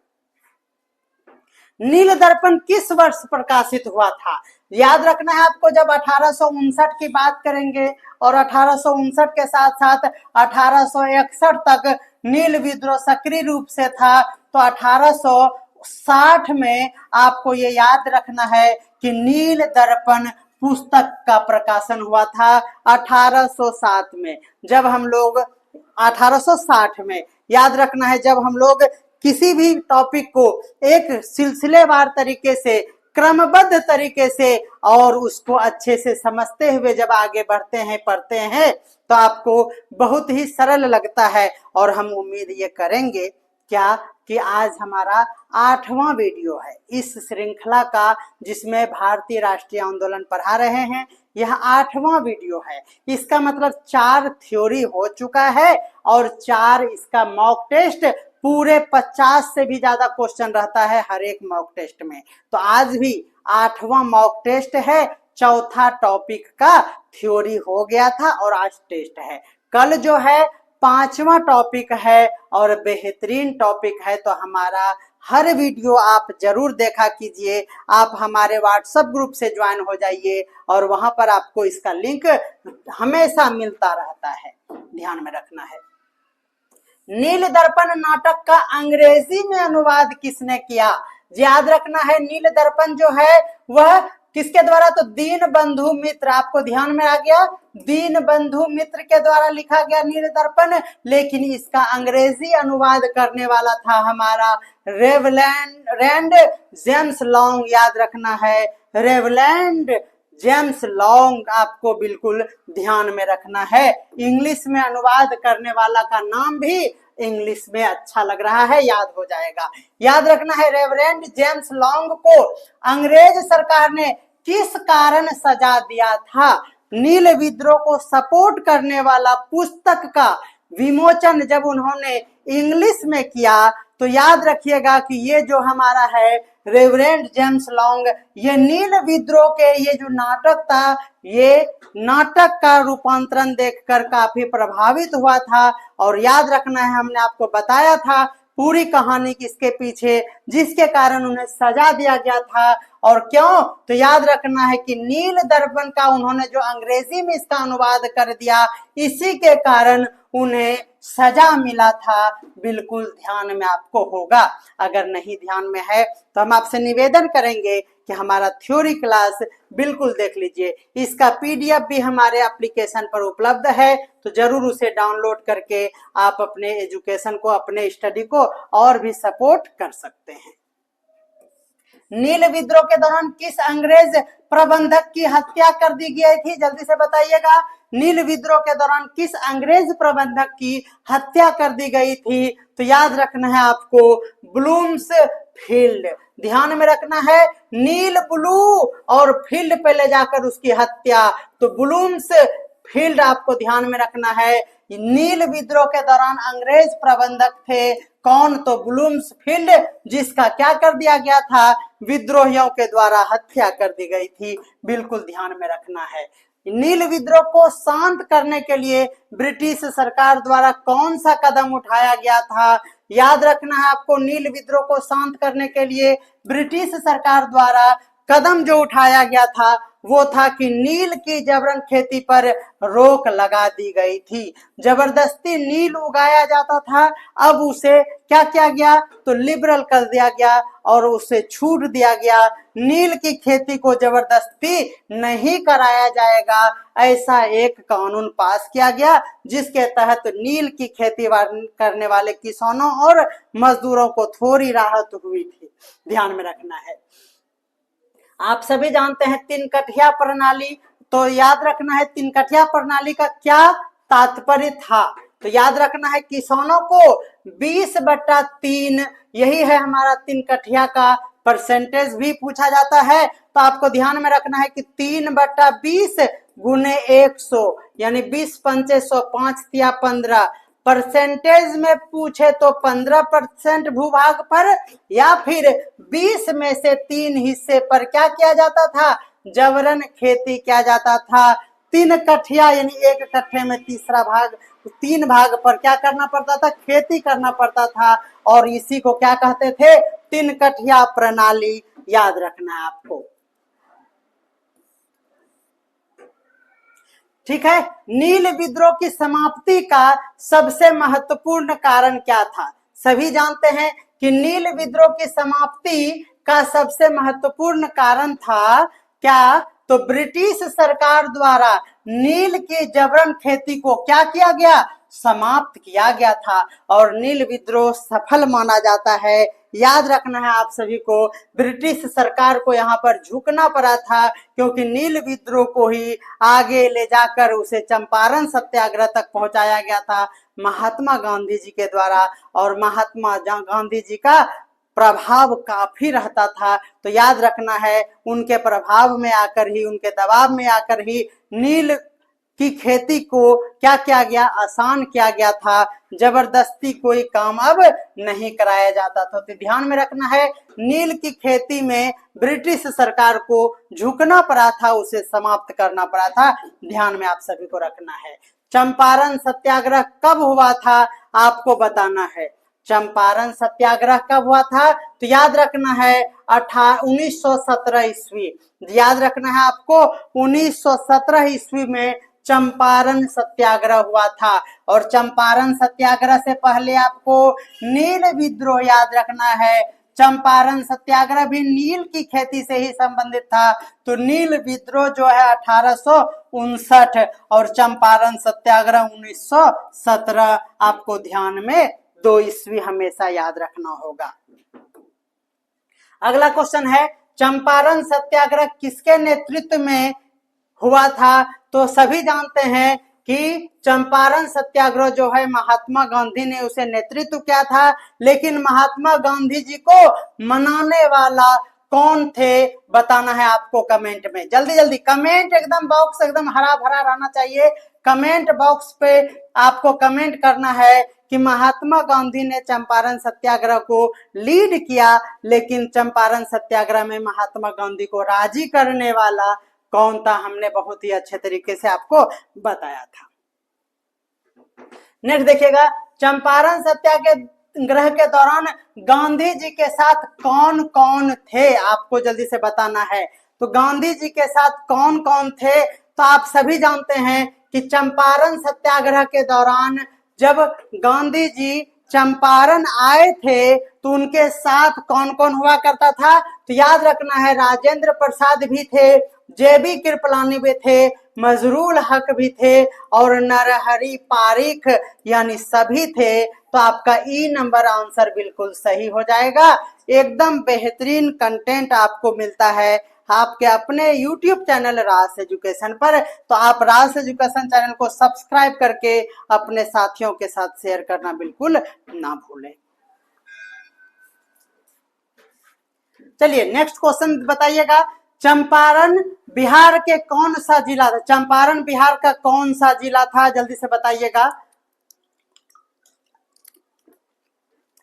चंपारण बिहार का कौन सा जिला था, ये तो चंपारण जिला ही था। इरिलेवेंट क्वेश्चन है, कोई बात नहीं है। नेक्स्ट देखिएगा, चलिए बताइएगा, वर्तमान में चंपारण कितने जिलों में विभाजित हो गया। बिल्कुल आपको बताना है, वर्तमान में चंपारण जिले जिलों में, कितने जिलों में विभाजित हो गया, जल्दी से बताइएगा।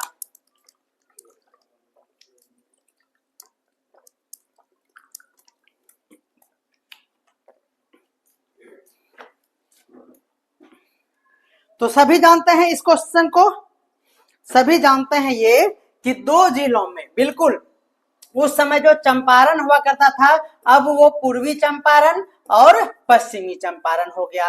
तो 2 भागों में अब ये विभाजित हो गया है, सभी जानते हैं इस बात को। पश्चिमी चंपारण का जिला मुख्यालय कहाँ स्थित है, जल्दी से बताइएगा। बिहार जीके से संबंधित प्रश्न आपको बताना है। पश्चिमी चंपारण जिला मुख्य रूप से कहां पर है, सॉरी, पश्चिमी चंपारण का जिला मुख्यालय आपको पूछा गया है। तो पश्चिमी चंपारण का जिला मुख्यालय क्या होगा, कमेंट में बताइएगा। बेतिया होगा या फिर होगा मोतिहारी, जल्दी से बताइएगा क्या होगा, जल्दी से कमेंट करके बताइएगा। 23 नंबर का जवाब आना चाहिए। तो याद रखना है, पश्चिमी चंपारण के लिए बेतिया याद रखना है और पूर्वी चंपारण के लिए आपको मोतिहारी याद ही होगा। पूर्वी चंपारण के लिए मोतिहारी और पश्चिमी चंपारण के लिए बेतिया आपका बिल्कुल सही जवाब होगा। 23 का बी नंबर बेतिया आपका बिल्कुल सही जवाब है। पूर्वी चंपारण का जिला मुख्यालय अभी जस्ट बता दिए, मोतिहारी होगा, यानी एक भी क्वेश्चन आपका नहीं छूटेगा। चंपारण सत्याग्रह किस कारण से हुआ था, तो सभी जानते हैं चंपारण सत्याग्रह जो है वह 3 कठिया प्रणाली के कारण। याद रखना है कि नील की खेती में ये आगे जाकर नील विद्रोही चंपारण सत्याग्रह का रूप लेता है गांधी जी के प्रयास से, और इसे मनाने वालों का नाम आप सभी जानते हैं, कौन थे, तो याद रखना है क्या, राजकुमार शुक्ल। जी हाँ, याद रखना है कि गांधी जी को चंपारण सत्याग्रह यानी नील के खेती करने वालों की दुर्दशा से अवगत कराए थे, कौन, तो राजकुमार शुक्ल आपको ध्यान में रखना है। 3 कठिया प्रणाली, दोनों में कंफ्यूजन होता है। नील विद्रोह था नील से, लेकिन चंपारण सत्याग्रह था 3 कठिया प्रणाली के कारण। ये भी नील की खेती से ही संबंधित था, लेकिन आपको दोनों में कंफ्यूजन हो सकता है, ध्यान में रखना है। अगला क्वेश्चन ध्यान दीजिएगा, नेक्स्ट क्वेश्चन है 3 कठिया प्रणाली याद रखना है या फिर 3 कठिया प्रथा में किसानों को कितने प्रतिशत भूभाग पर नील की खेती करना था। अभी जस्ट हमने कैलकुलेशन कर दिया कि 3/20 और परसेंटेज बोले तो 100, यानी 20 पंचे 100, 5 तिया 15, यानी 15% भाग पर आपको ध्यान में रखना है कि नील की खेती किया जाना अनिवार्य कर दिया गया था। नेक्स्ट ध्यान दीजिएगा, चंपारण सत्याग्रह कब शुरू हुआ था, तो आप सभी को याद हो गया होगा 1917 ईस्वी में, और चंपारण सत्याग्रह के बाद पहले याद रखना है नील विद्रोह 1859 ईस्वी में। कब तक चला था, तो 1861 ईस्वी तक चला था। 3 साल आपको ध्यान में रखना है, 3 साल आपको बिल्कुल ध्यान में रखना है। नेक्स्ट देखिएगा, गांधी जी कब चंपारण पहुंचे थे, आप सभी को याद होगा कि कोलकाता जाकर गांधी जी को राजकुमार शुक्ला के द्वारा बुलाया, मतलब उनको लेने के लिए वो गए थे, उनको बुलाया गया था। जिस दिन उससे एक दिन पहले ही जाकर वो गांधी जी की राह देख रहे थे। तो ध्यान में रखना है, वह जो था वह दिन था 10 अप्रैल, जिस दिन की गांधी जी चंपारण पहुंच गए थे, वो दिन था 10 अप्रैल 1917। किसने महात्मा गांधी जी को, ध्यान में रखना है, महात्मा गांधी जी को चंपारण आने के लिए राजी किया। बिल्कुल याद रखना है कि महात्मा गांधी जी को पता भी नहीं था कि चंपारण में क्या हो रहा है। उनको हमारे देश के बारे में, देश के किसानों के बारे में कुछ भी पता नहीं था। उन्होंने अपने आत्मकथा में ये बातें स्पष्ट रूप से लिखा है कि अगर मुझे नहीं बताया जाता तो हम कुछ भी नहीं जानते थे कि हमारे नील की खेती करने वाले भाइयों किसानों का क्या दुर्दशा है। और ये बातें राजकुमार शुक्ल ने ही गांधी जी को बताया ही नहीं, बल्कि उन्हें राजी भी किया। याद होगा आप सभी को, राजकुमार शुक्ल का अगर जन्म पूछा जाए कहां पर, तो हमने बताया आपको, याद रखना है, राजकुमार शुक्ल का नाम आता है तो हम सभी चंपारण पर चले जाते हैं, लेकिन अगर पूछा जाए कहां पर जन्म हुआ तो याद रखना है गांव का नाम, वह है हमारा क्या, सतवरिया गांव, याद रखना है आप सभी को। बिल्कुल सही जवाब है सतवरिया गांव, आपका सही होगा। राजकुमार शुक्ल और महात्मा गांधी की पहली मुलाकात कहां पर हुई, बताना है आप सभी को। तो याद रखना है कि राजकुमार शुक्ल और महात्मा गांधी जी लखनऊ में जो अधिवेशन हो रहा था उसी में महात्मा गांधी से पहली मुलाकात हुई थी। गांधी जी को उन्होंने वहां पर भी बताया अपने किसानों की दुर्दशा और नील विद्रोहियों का जो हाल था, और नील की खेती करने वालों के बारे में उन्होंने बताया गांधी जी को, लेकिन गांधी जी ने उसे नजरअंदाज किया था। ये गांधी जी ने खुद ही एक्सेप्ट किया था। तो याद रखना है कि ये मुलाकात लखनऊ के अधिवेशन में हुआ था, आपको ध्यान में रखना है। नेक्स्ट क्वेश्चन है, गांधी जी चंपारण जाने के लिए किस वर्ष लखनऊ कांग्रेस अधिवेशन में राजकुमार शुक्ल से मिला। आपको हमने अभी बताया कि कांग्रेस का अधिवेशन था लखनऊ में, और वो वर्ष पूछा गया है कि लखनऊ का वो अधिवेशन, तो आप सभी को याद हो गया होगा 1917। 1917 में ये चंपारण सत्याग्रह हुआ। तो उससे पहले ही 16 में लखनऊ कांग्रेस अधिवेशन में राजकुमार शुक्ल से मिले थे गांधी जी। याद रखना है गांधी जी नहीं मिले थे, बल्कि राजकुमार शुक्ल ही गांधी जी के पास जाकर उन्होंने किसान के बारे में कहा था, लेकिन किसान के बारे में सुनकर भी गांधी जी ने बोला जाने दो। फिर उन्हें जिद्दी बनकर राजकुमार शुक्ल ने गांधी जी को मनाया, और गांधी जी ने चंपारण पहुंचने से पहले किस शहर का दौरा किया आपको बताना है। तो याद रखना है गांधी जी से ने चंपारण पहुंचने से पहले वह पटना जंक्शन पर उतरे थे, याद रखना है। तो पटना में ये याद रखना है कि शहर पूछा जाए कि गांधी जी चंपारण जाने के लिए कहां पर आए थे, तो याद रखना है वो पटना शहर था। पटना में गांधी जी को किसने अपने घर में ठहरने की अनुमति दी थी। याद रखना है पटना में गांधी जी को किसने अपने घर में ठहरने की अनुमति दी थी। आप ही बताइए कि क्या क्वेश्चन आपको पूरा डीपली नहीं पढ़ा रहे हैं। आप एक बार हमें कमेंट करके बताइए, क्या एक एक बातें जो कि आपको एक गाथा की तरह लगेगा, ये गाथा ही है।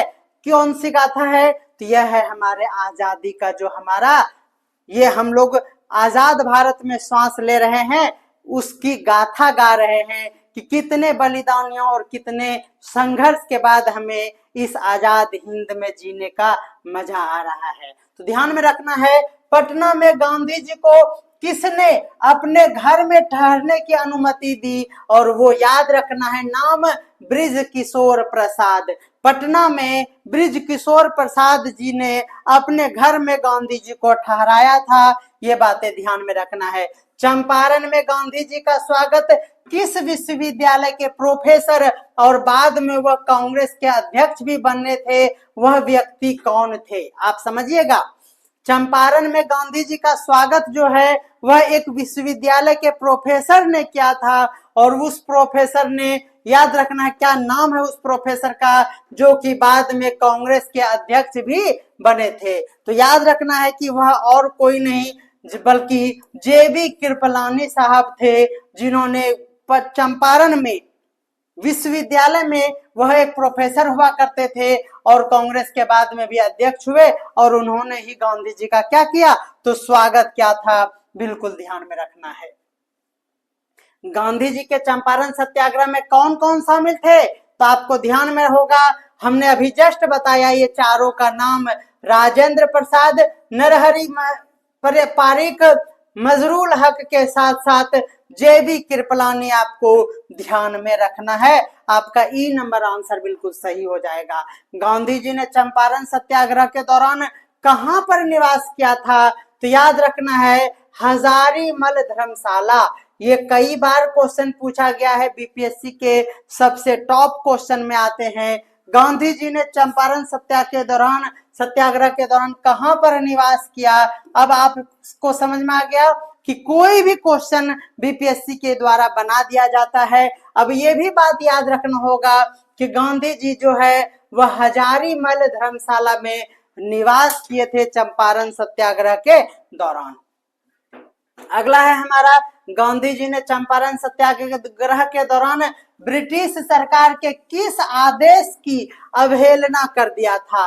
गांधी जी ने चंपारण सत्याग्रह के दौरान ब्रिटिश सरकार के वो आदेश क्या था? तो याद रखना है, उन्हें कहा गया था कि चंपारण, यहाँ जल्दी से चंपारण छोड़ दो। गांधी जी को अंग्रेजों के द्वारा कहा गया था कि चंपारण छोड़ दो और यह आदेश आया था, बिल्कुल याद रखना है। लेकिन गांधी जी ने उसे क्या किया? नजरअंदाज किया और वह उस आंदोलन में सक्रिय रूप से अपना भागीदारी को बनाए रखा। याद रखना है आपको, ब्रिटिश सरकार ने गांधी जी के सत्याग्रह से परेशान होकर कौन सा कदम उठाया? तो याद रखना है, उन्होंने गांधी जी को गिरफ्तार कर लिया था। ब्रिटिश सरकार ने गांधी जी को चंपारण सत्याग्रह के दौरान गिरफ्तार किया था। याद रखना है आप सभी को। गांधी जी के आंदोलन के बाद ब्रिटिश सरकार ने क्या किया? तो याद रखना है, एक जांच आयोग नियुक्त किया। गांधी जी के आंदोलन के बाद ब्रिटिश सरकार ने एक जांच आंदोलन बैठाया, इसके सभी मामलों पर अच्छे से जांच किया और कानून प्रक्रिया करने के लिए। चंपारण सत्याग्रह के बाद ब्रिटिश सरकार ने जो निर्णय लिया वह निर्णय क्या था? तो उन्होंने, याद रखिएगा, कि 3 कठिया प्रणाली को समाप्त कर दिया और चंपारण सत्याग्रह में यह भारतवासियों का, या यूं कहे कि नील विद्रोहियों का ये सफल विद्रोह था, जिसमें 3 कठिया प्रणाली को समाप्त कर दिया गया चंपारण सत्याग्रह के परिणाम स्वरूप।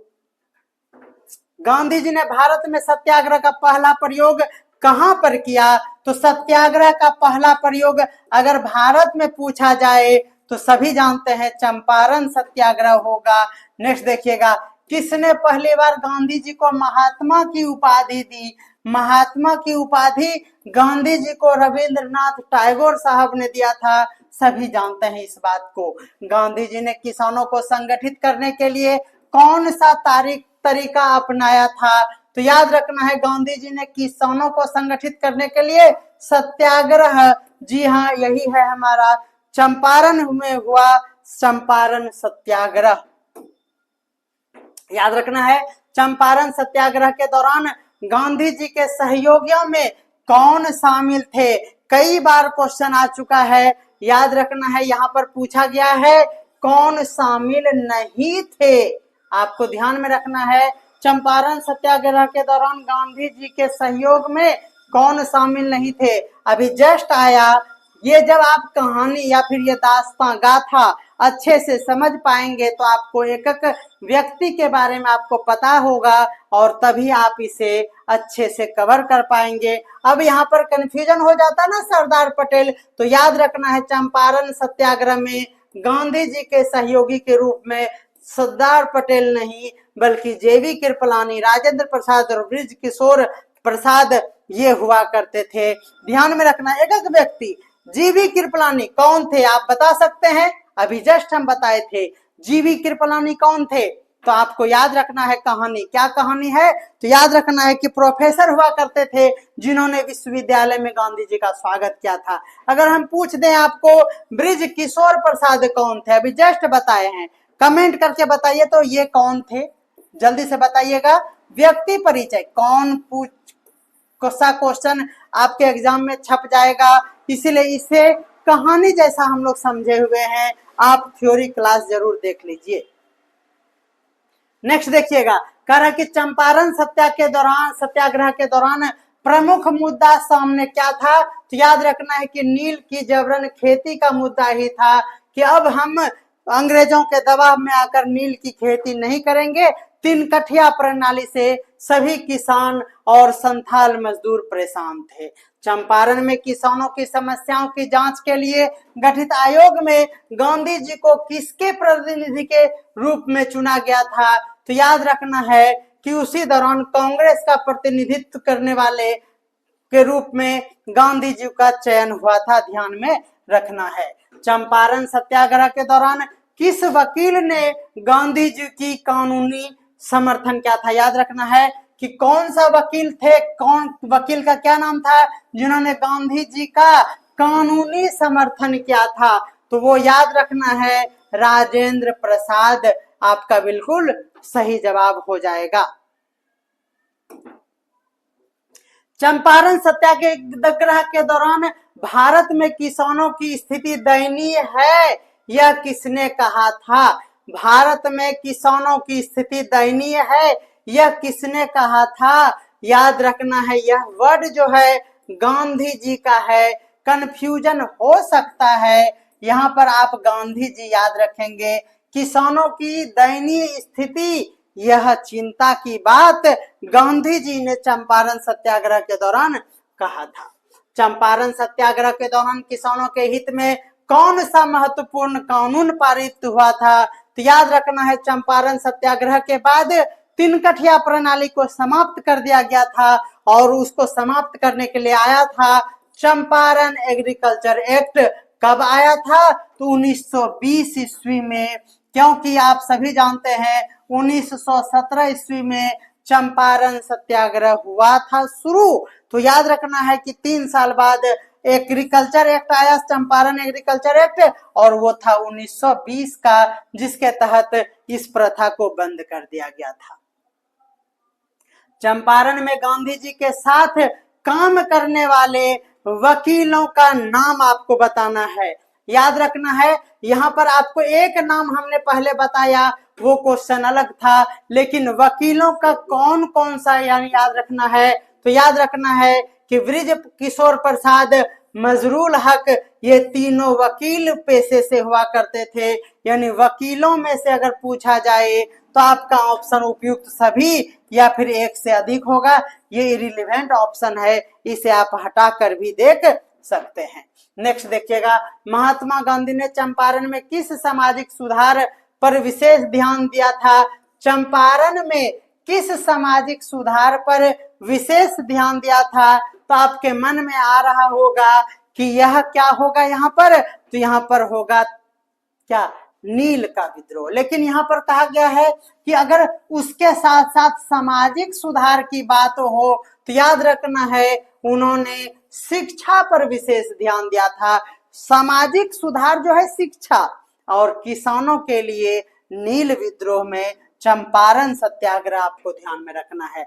चंपारण में गांधी जी ने कितने विद्यालय स्थापित किए थे इस दौरान? तो शिक्षा या सामाजिक उद्देश्य की पूर्ति के लिए उन्होंने 3 विद्यालय को चंपारण में स्थापित किया था, ये बिल्कुल ध्यान में रखना है। चंपारण सत्याग्रह में महात्मा गांधी के साथ किन विदेशी महिलाओं ने सहयोग किया था? याद रखना है, विदेशी महिला की अगर बात करें जिन्होंने गांधी जी का साथ दिया था, और वो कोई नहीं एनी बेसेंट हुआ करते थे, जिन्होंने चंपारण सत्याग्रह के दौरान गांधी जी का सहयोग किया था, और वह एक विदेशी महिला कौन थी? तो एनी बेसेंट आपको बिल्कुल ध्यान में रखना है।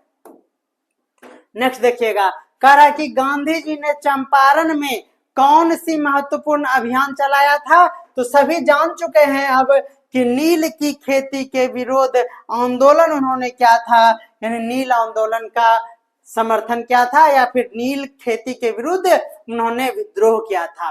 चंपारण सत्याग्रह के दौरान गांधी जी का मुख्य उद्देश्य क्या था? तो बस उन्होंने कहा कि किसानों की जो स्थिति है उसमें सुधार हो जाए। उन्होंने भारतीयों के स्वतंत्रता की बात चंपारण सत्याग्रह में नहीं किया था, किसानों से संबंधित था। तो ध्यान में रखना है, कंफ्यूजन ना हो, और ई नंबर पर नहीं आप जाएंगे, याद रखना है। चंपारण सत्याग्रह की सफलता के बाद महात्मा गांधी को किसकी उपाधि मिली थी? तो आप सभी जानते हैं डॉक्टर राजेंद्र प्रसाद ने उन्हें महात्मा गांधी कहा था, यानी महात्मा की उपाधि से उन्हें नवाजा गया था। चंपारण सत्याग्रह के दौरान गांधी जी ने किस सिद्धांत को अपनाया था? तो सही बात है, ये क्या? तो अहिंसा और सत्याग्रह का सिद्धांत चंपारण सत्याग्रह के समय ही उन्होंने ये अपनाया था। किस ब्रिटिश अधिकारी ने चंपारण में किसानों की स्थिति की जांच करने के लिए एक कमेटी बनाई थी। तो सभी जानते हैं कि ब्रिटिश अधिकारी जिन्होंने किसानों की स्थिति की जायजा लेने के लिए, जांच करने के लिए एक कमेटी बनाया था और वह नाम था सर एडवर्ड गेट। ध्यान में रखना है, सर एडवर्ड गेट हुआ करते थे, जिन्होंने ब्रिटिश अधिकारी थे वो, और उन्होंने किसान की स्थिति के लिए उन्होंने अपने कमेटी में उसे रखा गया था। चंपारण सत्याग्रह का प्रभाव भारत के किन अन्य सत्याग्रह पर पड़ा था? तो याद रखना है, याद क्या रखना है, चंपारण सत्याग्रह से प्रेरित होकर ही याद रखना है क्या? तो खेरा सत्याग्रह आपको बिल्कुल भूलना नहीं है। आपको मैं प्रत्येक सत्याग्रह के बारे में जरूर बताऊंगा, बिल्कुल परेशान नहीं होना है। चंपारण सत्याग्रह किस संगठन की सहायता से संचालित था? तो याद रखना है, वह था Indian national Congress. Indian national Congress की सहायता से ही चंपारण सत्याग्रह संचालित हुआ था। चंपारण सत्याग्रह के दौरान गांधी जी को कितने रुपये का दंड दंड लगाया गया था? तो चंपारण सत्याग्रह के दौरान कितने रुपये का दंड लगाया था उन पर? तो अंग्रेजों के द्वारा 100 रुपये का दंड रूप आर्थिक दंड लगाया गया था। तो याद रखना है 100 रुपया।